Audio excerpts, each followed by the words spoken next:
तो आज हम डिजाइन की दुनिया की एक बहुत ही दिलचस्प कहानी में उतर रहे हैं। हाँ, इसमें एक मशहूर डिजाइनर का सफर है, एक टीवी शो की कहानी है और रंगों की दुनिया भी है। बिल्कुल। हमारे सामने जो स्रोत है वो एक पॉडकास्ट की बातचीत है जिसमें जाने माने इंटीरियर डिजाइनर वर्न यिप और वेनेसा शवेरी ग्रैट शामिल है। तो हमारा मकसद है ये समझना कि एक रचनात्मक करियर का रास्ता कितना कितना घुमावदार हो सकता है और कैसे ट्रेंड्स सिर्फ फैशन नहीं होते हैं, बल्कि हमारे समाज की बदलती सोच का आईना होते हैं। तो चलिए इसकी परतों को खोलते हैं। आज हम इस बात की गहराई में उतरेंगे कि कैसे किसी का निजी जुनून उसके तयशुदा करियर के रास्ते को पूरी तरह बदल सकता है। हम देखेंगे कि कैसे मीडिया, खासकर एक टीवी शो, किसी इंडस्ट्री को हमेशा के लिए बदल सकता है, उसे कुछ खास लोगों के दायरे से निकालकर आम जनता तक पहुंचा सकता है। और सबसे मजेदार बात, और सबसे दिलचस्प बात, हमें ये जानेंगे कि रंगों को चुनने का हमारा तरीका कैसे अब किसी एक नियम से बंधा नहीं रहा, बल्कि ज्यादा व्यक्तिगत और लचीला होता जा रहा है। तो ये कहानी शुरू होती है वर्न यिप से। उनके माता पिता चीन से आए थे और जैसा कि वो खुद मजाक में कहते हैं, उनके लिए बेटे के भविष्य के दो ही रास्ते थे, या तो वो डॉक्टर बने या फिर डॉक्टर बने। कोई तीसरा विकल्प था ही नहीं। ये कहानी तो कई परिवारों में सुनी जा सकती है ना, जहाँ कुछ व्यवसायों को ही सफलता की गारंटी माना जाता है। बिल्कुल। तो वर्न उसी रास्ते पर थे। वो यूनिवर्सिटी ऑफ वर्जीनिया में केमिस्ट्री और इकोनॉमिक्स की पढ़ाई कर रहे थे और साथ ही एक बहुत ही प्रतिष्ठित जगह नेशनल इंस्टीट्यूट्स ऑफ हेल्थ यानी NIH की एक लैब में रिसर्च कर रहे थे। अच्छा, मतलब बिल्कुल डॉक्टर बनने की तैयारी थी। पूरी तैयारी। अब सोचिए, एक हाईटेक लैब है, गंभीर वैज्ञानिक खोज हो रही है, लेकिन वर्न के दिमाग में कुछ और ही चल रहा था। क्या चल रहा था? उनके दिमाग में हमेशा दो सवाल घूमते थे। इन दीवारों का रंग इतना भद्दा, बीमार सा पीला क्यों है? हाँ, अच्छा। और दूसरा, हमें इतनी चुभने वाली फ्लोरेसेंट लाइटिंग में क्यों काम करना पड़ता है? ये वाकई एक अहम मोड़ है। मतलब ये सोचने पर मजबूर करता है कि हम में से कितने लोग अपने रोजमर्रा के काम में ऐसी भद्दी पीली दीवारों को बस नजरअंदाज कर देते हैं। सही बात है। जहां बाकी सब माइक्रोस्कोप में देख रहे थे, वर्निंग अपने चारों ओर के माहौल को महसूस कर रहे थे। वो संकेत वहीं थे, उस लैब की दीवारों पर। क्या खूब कहा है आपने। और उन्होंने उन संकेतों को सुना। मेडिकल स्कूल में एडमिशन मिलने के बावजूद उन्होंने हिम्मत की। उन्होंने अपने माता पिता को बता दिया। हाँ, उन्होंने जाकर कहा कि वो डॉक्टर नहीं बल्कि एक आर्किटेक्ट बनना चाहते हैं। जाहिर है ये एक बहुत मुश्किल बातचीत रही होगी। मैं तो सोच भी नहीं सकता। लेकिन फिर उन्होंने एक बीच का रास्ता निकाला होगा ना, ताकि परिवार को भी थोड़ी तसल्ली रहे। हाँ, बिल्कुल। अपने माता पिता को ये विश्वास दिलाने के लिए कि उनके पास एक ठोस प्लान है, उन्होंने जॉर्जिया टेक से डबल मास्टर्स की। अच्छा। एक आर्किटेक्चर में और दूसरी MBA में। वाह, मतलब डिजाइन और बिजनेस दोनों का मेल। बिल्कुल। और यही अनुभव आज उनकी सलाह में झलकता है। वो युवा डिजाइनरों को हमेशा दो बातें कहते हैं। पहली, अपना ज्ञान जितना हो सके उतना व्यापक रखो। गणित, विज्ञान, इतिहास सब कुछ डिजाइन में काम आता है। सही बात है। यह आपको सिर्फ एक डेकोरेटर नहीं बल्कि एक प्रॉब्लम सॉल्वर बनाता है। और उनकी दूसरी सलाह तो और भी ज्यादा जरूरी है। क्या? वो कहते हैं यात्रा करो।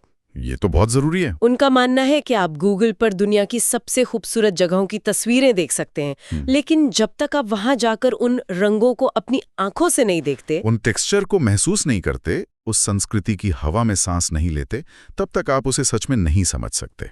ये अनुभव आपके काम को वो गहराई देता है जो कोई स्क्रीन दे ही नहीं सकती। अब आते हैं उनके करियर के उस मोड़ पर जिसने सब कुछ बदल दिया। टेलीविजन। Trading spaces. हाँ, साल 2000 में उन्हें ट्रेडिंग स्पेसेस नाम के एक टीवी शो का ऑफर मिला। ये वो शो था जिसने अमेरिका में इंटीरियर डिजाइन को घर घर तक पहुंचा दिया।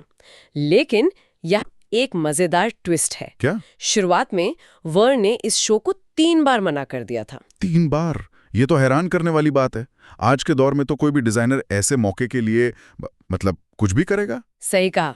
पर उस वक्त शायद टीवी को उतना सम्मान की नजर से नहीं देखा जाता होगा। शायद गंभीर काम नहीं माना जाता होगा। बिल्कुल। उन्हें लगा कि सिर्फ $1000 के बजट और 2 दिनों में एक कमरे को बदलना, ये उनके ब्रांड के लिए सही नहीं है। अच्छा। वो कहते हैं कि उनके क्लाइंट्स उस जमाने में $1000 सिर्फ एक लैम्प शेड की जोड़ी पर खर्च कर देते थे। लेकिन इसी शो ने तो एक क्रांति ला दी। साल 2000 के आसपास अच्छा डिजाइन सिर्फ समाज के सबसे अमीर 1% लोगों की चीज मानी जाती थी। हाँ, आम लोगों के लिए ये एक ऐसी दुनिया थी जिसके दरवाजे बंद थे। इस शो ने उन दरवाजों को तोड़ दिया। इसने ये संदेश दिया कि शानदार डिजाइन सिर्फ पैसे का खेल नहीं है, बल्कि रचनात्मकता का खेल है, और ये हर किसी के लिए है। वन इसके लिए एक बहुत अच्छी सादृश्य का इस्तेमाल करते हैं। वो कहते हैं जैसे हम एक सूट को दर्जी से अपने नाप का बनवाते हैं और उसे पहनकर आत्मविश्वास महसूस करते हैं, वैसे ही हमारा घर भी हमारे लिए टेलर मेड होना चाहिए। एक ऐसा घर जो आपकी जिंदगी को बेहतर बना सके। ट्रेडिंग स्पेसेस ने लाखों लोगों को पहली बार ये महसूस कराया। और इसमें पेंट की भूमिका बहुत बड़ी थी। जैसा कि इस स्रोत में बताया गया है, पेंट हमेशा से ग्रेट इक्वलाइजर रहा है। Great equaliser? हाँ, क्योंकि ये महंगे ब्रांड के नीले पेंट और एक किफायती ब्रांड के नीले पेंट की कीमत में जमीन आसमान का अंतर नहीं होता। ये किसी भी जगह को बदलने का सबसे किफायती तरीका है। अब जरा पर्दे के पीछे की कहानी पर आते हैं, और ये वाकई हैरान करने वाली है। अच्छा? हम सब जो शो देखते थे उसमें यही दिखाया जाता था कि डिजाइनर पहले दिन के अंत में घर के मालिकों को रात भर के लिए बहुत सारा होमवर्क देकर चले जाते हैं। हाँ, जैसे फर्श लगाना या पूरी दीवारें पेंट करना। और हम सोचते थे, वाह, ये लोग कितनी मेहनत करते हैं। और हमेशा एक टेंशन बनी रहती थी कि क्या ये समय पर पूरा हो पाएगा। असलियत कुछ और ही थी। वर्न बताते हैं कि उन्होंने जितने 67 एपिसोड किए, उनमें से 66 में वो खुद पूरी रात जागकर उन कामों को खत्म करते थे। क्या बात कर रहे हैं? हाँ, वो घर के मालिकों को सुबह 2 बजे तक सोने भेज देते थे ताकि वे अगले दिन कैमरे पर थके हुए न लगें। और वर्न खुद अपनी छोटी सी टीम के साथ पूरी रात काम करते थे। फर्श लगाते, पेंट करते और सुबह 6 बजे अगले सीन के लिए ऐसे तैयार हो जाते थे जैसे 8 घंटे की नींद लेकर आए हों। ये सिर्फ समर्पण नहीं है, ये उस दौर के रियलिटी टीवी के डीएनए को भी दिखाता है। मतलब? उस वक्त दर्शकों को ये विश्वास दिलाया जा रहा था कि वे भी अपने दम पर चमत्कार कर सकते हैं। अगर एक बड़ी कंस्ट्रक्शन टीम को काम करते दिखा दिया जाता तो वो सारा जादू और वो क्या कहते हैं अनिश्चितता का रोमांच वो खत्म हो जाता। बिल्कुल। और इस अनुभव ने वर्न और उन घर के मालिकों के बीच एक बहुत मजबूत रिश्ता बनाया। जैसा कि वो कहते हैं, ये युद्ध में एक साथ होने जैसा था। एक दिलचस्प पहलू है, जो टीवी पर एक डिजाइन शो की तरह दिखता था, वो असल में एक बहुत ही गहरा मानवीय अनुभव था। तो ट्रेडिंग स्पेसेस ने पेंट को डिजाइन का हीरो बना दिया, और आज भी पेंट ही डिजाइन की दुनिया का सबसे बड़ा ट्रेंड सेटर है, जो हमें सीधे रंगों की दुनिया में ले आता है। और यहाँ हाल ही में एक बहुत बड़ा और दिलचस्प बदलाव देखने को मिला है। हाँ, पेंट कंपनी शर्विन-विलियम्स, जो 15 सालों से हर साल एक कलर ऑफ द ईयर घोषित करती आ रही है, उसने 2025 के लिए कुछ अलग किया है। उन्होंने एक रंग की बजाय एक कलर कैप्सूल पेश किया है। मतलब एक साथ कई रंगों का एक पूरा कलेक्शन। ये एक बहुत ही महत्वपूर्ण बदलाव है, और ये हमारी सोच में आ रहे एक बड़े परिवर्तन को दर्शाता है। कैसे? जैसा कि डिजाइनर वेनेसा ग्रैट्स ने स्रोत में बताया, एक अकेला कलर ऑफ द ईयर बहुत सीमित करने वाला हो सकता है।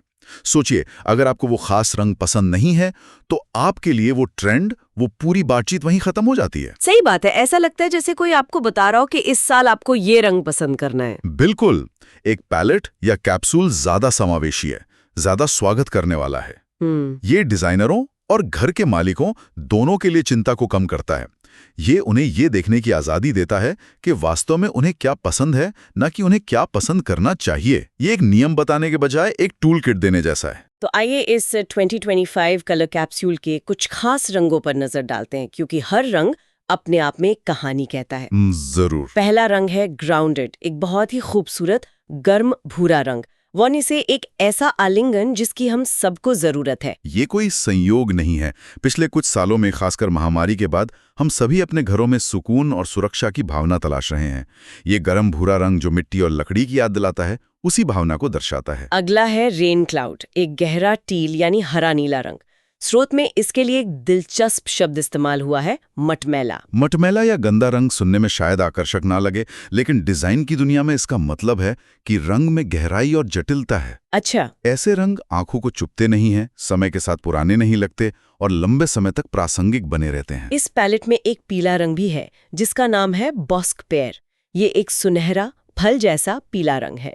और 1 दशक से ज्यादा समय तक ग्रे और बेज के ठंडे दबदबे के बाद इस तरह के गर्म आशावादी पीले रंग की वापसी एक ताजा बदलाव है। हाँ, वो फिर आता है शार्ट्रूज, ये एक हरा पीला रंग है, लेकिन इसका टोन थोड़ा हल्का है।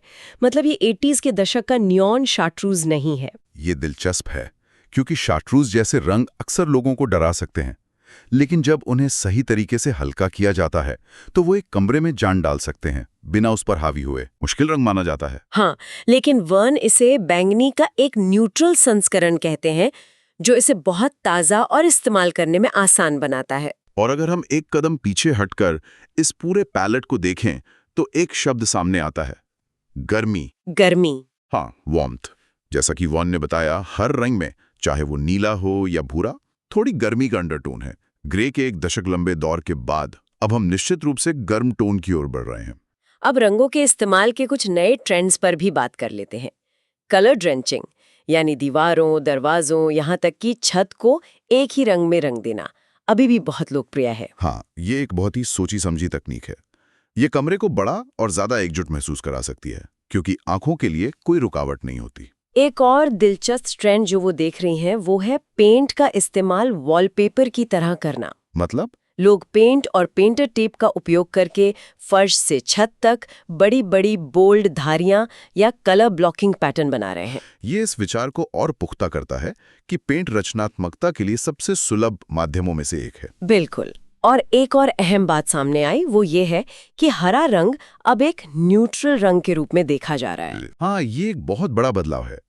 पहले से जैसे ठंडे हरे रंग चलन में थे, लेकिन अब पाम लीफ और खाकी जैसे पीले अंडरटोन वाले गरम हरे रंग लोकप्रिय हो रहे हैं। तो न्यूट्रल की हमारी परिभाषा बदल गई है। बिल्कुल। अब ये सिर्फ बेज, ग्रे या सफेद तक सीमित नहीं है। प्रकृति से हमारे गहरे जुड़ाव के कारण हरा रंग हमारे दिमाग के लिए एक स्वाभाविक और आरामदायक पृष्ठभूमि बनाता है। तो इस पूरी चर्चा से हमने कुछ बहुत जरूरी बातें सीखी। एक सफल करियर का रास्ता हमेशा सीधा नहीं होता।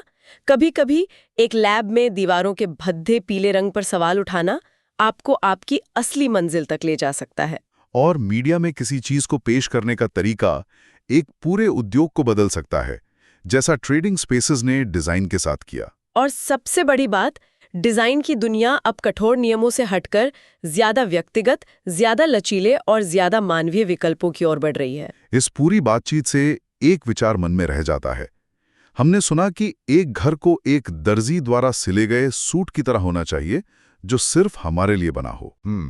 जैसे जैसे रंगों के पैलेट कठोर नियमों के बजाय लचीले टूल किट बनते जा रहे हैं, ये सोचने वाली बात है कि व्यक्तिगत टेलरिंग का ये सिद्धांत हमारी दीवारों से परे जीवन के उन दूसरे क्षेत्रों में कैसे लागू हो सकता है, जहां आज भी एक ही साइज सबके लिए वाले ट्रेंड्स और उम्मीदें हम पर हावी हैं।